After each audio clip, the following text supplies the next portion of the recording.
All right, let's dive into one of the toughest decisions in tech today, trying to find the perfect smartphone for under 30,000 rupees.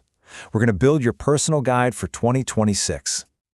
You know that feeling, right? You're scrolling through site after site, and every phone starts to look the same. The specs blur together, the reviews all contradict each other.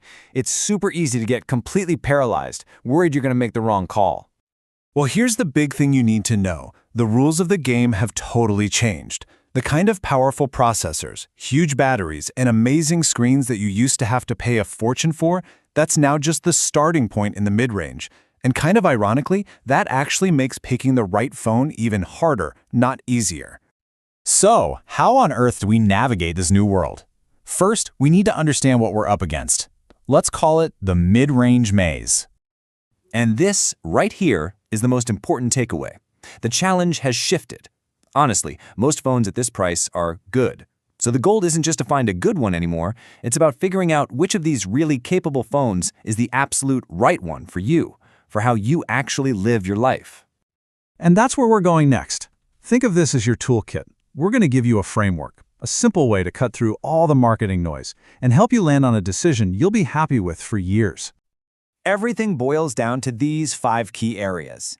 Instead of getting overwhelmed by 100 different features, we're going to judge every phone on these 5 things: performance, imaging, battery, software, and the one that so many people forget but is absolutely crucial, service. Now that 5th point, service? Take a look at this number. Over 330. What is that? That's how many service centers the brand Nothing now has in India. And trust me, that's not just some random number. It's a huge statement. And this quote just nails it. The source material calls this building confidence parity.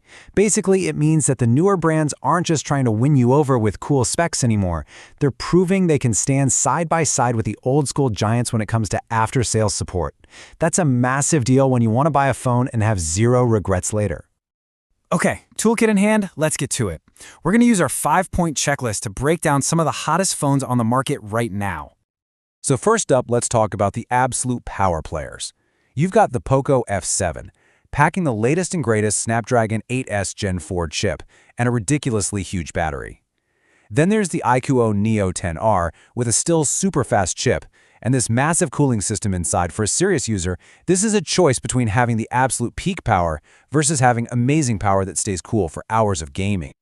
But maybe raw speed isn't your main thing. Let's look at the all-rounders. The Nothing Phone 3A Pro is all about that clean, smooth, bloat-free software experience and its very unique design. On the other hand, the Motorola Edge 60 Pro is built like a tank. It's got an IP69 rating, which is crazy durable, and also has a nice, clean version of Android. There are 2 different ways to get a fantastic everyday phone.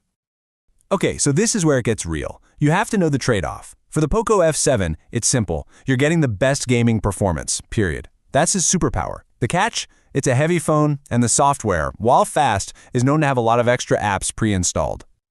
And for the Nothing phone, the trade-off is just as clear. You are buying what is probably the cleanest, most elegant software experience you can get at this price. But it's not going to win any gaming awards. And yep, you're going to have to buy a charger separately.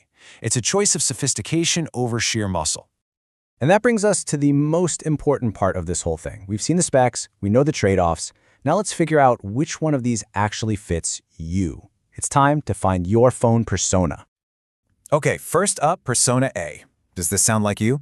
You're a serious gamer. You're playing stuff like BGMI or Genshin Impact pretty much every day. You can't stand even a hint of lag, and you expect your phone to feel just as fast in 3 years as it does today. If you were just nodding along, then your choice is crystal clear.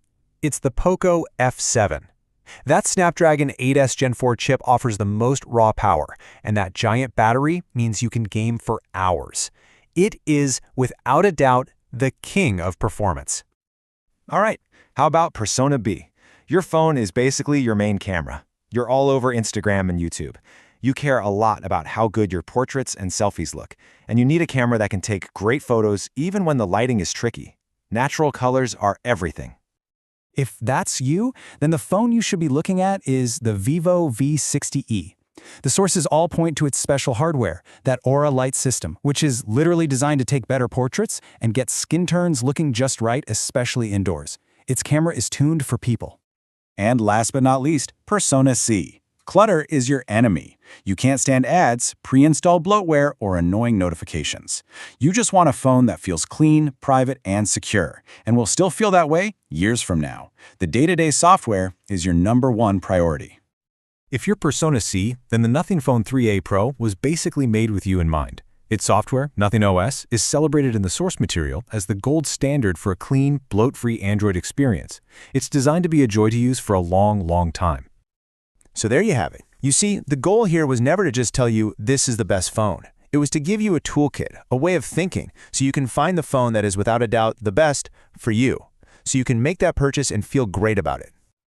We've broken down this crazy market. We've decoded the top players, and we've mapped them to how people actually use their phones. So the only question left, and it's the most important one, is now that you've got the tools, which phone persona are you?